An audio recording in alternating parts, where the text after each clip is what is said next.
অনেকেরই ধারণা থাকে আলু পরোটা ফুলে না, তাদের জন্য আজকের রেসিপি ফুলকো আলু পরোটা। পরোটা বানানোর আগে একটা ময়দার ডো বানিয়ে নিচ্ছি এখানে 2 কাপ ময়দা। 2 কাপ ময়দার সাথে স্বাদ মতো লবণ মিশিয়ে নিচ্ছি, আর 2 টেবিল চামচ দিয়ে দিচ্ছি রান্নার রেগুলার তেল। চাইলে এখানে ঘি বা বাটারও দিতে পারেন, ওই ক্ষেত্রে পরোটা খেতে আরো বেশি মজা হবে।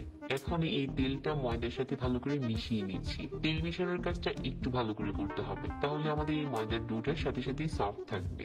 এখন কুসুম গরম পানি দিয়ে একটা সফট গুলা তৈরি করব। আমি সবসময় ময়দার ডোটা কুসুম গরম পানি দিয়েই মাখিয়ে থাকি, তাহলে এটা অনেকটা সময় ধরে রেস্টে দিতে হয় না, সাথে সাথে এরকম সফট হয়ে যায়। যে কটা পরোটা তৈরি করবো ওরকম করে ভাগ করে নিয়েছি, আর এখন এই ডো গুলো কিন্তু অনেক সফট হয়ে গেছে। পরোটা বানানোর জন্য ডোটা রেডি। এখন হচ্ছে এখানে কিছু আলু ম্যাশ করে নিচ্ছি, যেহেতু আলু পরোটা বানাবো। আমি এখানে 2টা আলু আগে থেকে সিদ্ধ করে নিয়ে লবণ দিয়ে প্রথমে হচ্ছে কিছুটা চটকে নিচ্ছি। আলুটা চটকানো হয়ে গেলে এখানে দিয়ে দিচ্ছি চিলি ফ্লেক্স 1 চা চামচ, যার যার যার পছন্দ অনুযায়ী। তারপর দিয়ে দিচ্ছি ধনেপাতা। চাইলে এখানে কাঁচা পেঁয়াজ দিতে পারেন, তবে কাঁচা পেঁয়াজ দিলে পরোটাটা খেতে বেশি টেস্টি হয় না। আলুটা মাখানো হয়ে গেছে, আর এখন এই ময়দার ডো গুলো নিয়ে বেলে নিচ্ছি। প্রথমে কিছুটা মোটা করে বেলে নিচ্ছি, মাঝ বরাবর আলুর পুরটা দিয়ে সাইড থেকে এভাবে করে বন্ধ করে দিচ্ছি। তো ঠিক এরকম করে মুখটা বন্ধ করে দিয়েছি। এখন হচ্ছে হালকা হাতে বেলে নিচ্ছি।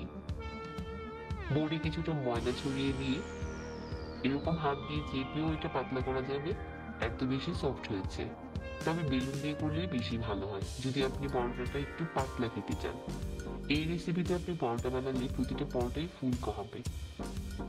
ঠিক এরকম করে আজকে সবগুলো বানিয়ে নেব। তো প্রথমে তেল ছাড়া মিডিয়াম আঁচে এপাশ ওপাশ করে ছেঁকে নিচ্ছি, তারপর হচ্ছে তেল দিতে থাকবো। তারপর সাইড থেকে ঘুরিয়ে তেল দিলে দেখা যাবে যে ফুলতে শুরু করেছে। অবশ্যই প্রথম তেল ছাড়া একটু হালকা সেঁকে নেবেন, তারপর তেলটা দেওয়ার পরই দেখা যাবে যে ফুলতে শুরু করেছে। আপনি এটা অনেক বেশি ফুলকো করে বানাতে পারবেন যদি আপনি এই রেসিপিতে আলু পরোটাটা বানান।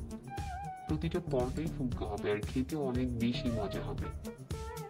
অনেকে আলু পরোটা অনেকভাবে বানিয়ে থাকেন, এই রেসিপিটা একবার হলেও ফলো করে দেখতে পারেন।